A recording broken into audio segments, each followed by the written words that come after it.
Hello বন্ধুরা, welcome back to my channel. সবাই কেমন আছো? আশা করছি ভালো আছো। আমরাও কিন্তু ভালো আছি। তুলি সিম্পল লাইফস্টাইলে তোমাদেরকে জানাই অনেক স্বাগত। দেখতেই পাচ্ছ আমার চুলটা কিন্তু ভেজা, মানে হ্যাঁ, আমার কিন্তু স্নানটা কিন্তু হয়ে গেছে। তো যাই হোক, সকালে যে টুকিটাকি কাজগুলো থাকে সেগুলো সেরে স্নানটা করে নিয়েছি। এবার কিন্তু যেটা আমার বড় কাজ, মানে আমার রুমটা গোছানো। কারণ ছোট বাচ্চা থাকলে কিন্তু আর কিন্তু বলার নেই, যাদের বাচ্চা আছে তারা কিন্তু একমাত্র জানে। বাচ্চা থাকলে কিন্তু মানে রুমটা যে কতবার গোছাতে হয় মানে অগুন্তি। আর আমার রুমটা তো মানে কি বলবো আর আর বাইরে যেহেতু প্রচণ্ড বালি, আর আমাকে কিন্তু ঘরটা অনেকবার ঝাড়তে হয়, কারণ বাবুর যেহেতু ছোট, ও শুধু ঘরে পা না মুছেই কিন্তু ঢুকে পড়ে।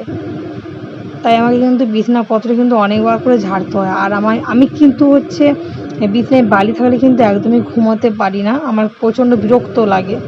তো যাই হোক, তো চলো তোমরা পুরো ভিডিও দেখতে থাকো। তো দেখো, আজকে প্রচণ্ড বৃষ্টি হচ্ছে, আর আমি বেরিয়েছি হচ্ছে যাবো একটু গ্রুপের মিটিংয়ে। তো দেখো এখন বাজে হচ্ছে বিকেল 4টা। তো দেখো বাইরে প্রচণ্ড বৃষ্টি হচ্ছে, বৃষ্টি থামলো তারপরে যাব। দেখো কত বৃষ্টি হচ্ছে, মানে এই বৃষ্টিতে কিন্তু বেরোতেই পারবো না যতক্ষণ না বৃষ্টিটা কমে।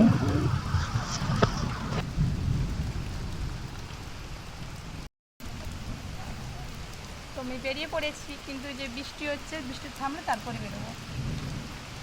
তো চলো তোমরা পুরো ভিডিওটা দেখতে থাকো। বিরক্ত লাগছিল, কারণ আমাদেরকে বলা হয়েছিল যে 3:30টার মধ্যে যেতে, অলরেডি কিন্তু 4টা বেজে পেরিয়ে গেছে, আর এখনও বৃষ্টিটা থামেনি। মানে প্রচণ্ড রাগ উঠছিল বৃষ্টিটার উপরে। তো যা হোক, কী আর করা যাবে, রাগ উঠলেও আর কী করা যাবে বলো, না থামলে তো যাওয়া হবে না।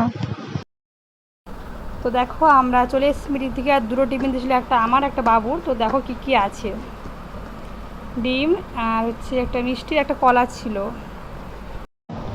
দেখো বন্ধুরা, এখন কিন্তু সন্ধ্যা হয়ে গেছে, আর আমি কিন্তু ফুচকা নিয়ে বসে পড়েছি।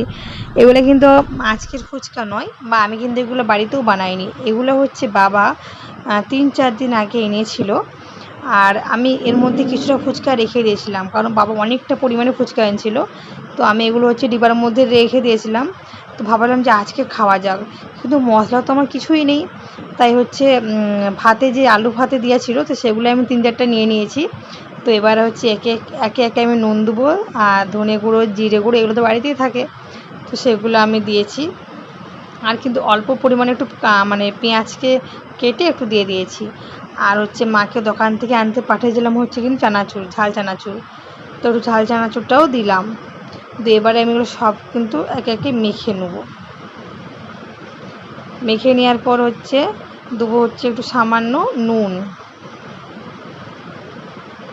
তো এই যে আমি ভালো করে মেখে নিই, ব্যাস এইটাই থাকলে কিন্তু আমার আলুটা কমপ্লিট। ব্যাস এবার আমি এই যে টক জলটা একটু গুলে নিয়েছি, এখানে তো চিনি দিয়েছি আর নুন আর তেঁতুল, আর লাস্টে আমি দিয়ে দিলাম হচ্ছে লেবু।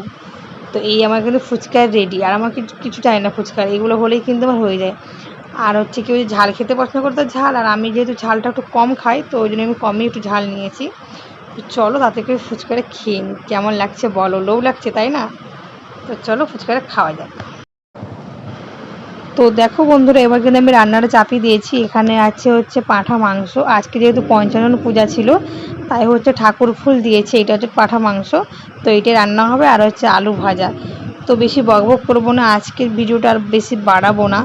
তো আজকের ভিডিওটা কেমন হয়েছে তোমরা কিন্তু অবশ্যই কমেন্ট করে জানাবে, আর যদি একটু ভালো লেগে থাকে বন্ধুরা, তো প্লিজ একটু সাবস্ক্রাইব করে দিও আর পাশে থেকো। তো চলো টাটা বাই বাই, সবাই ভালো থেকো, সুস্থ থেকো, পরের দিন আবার দেখা হবে।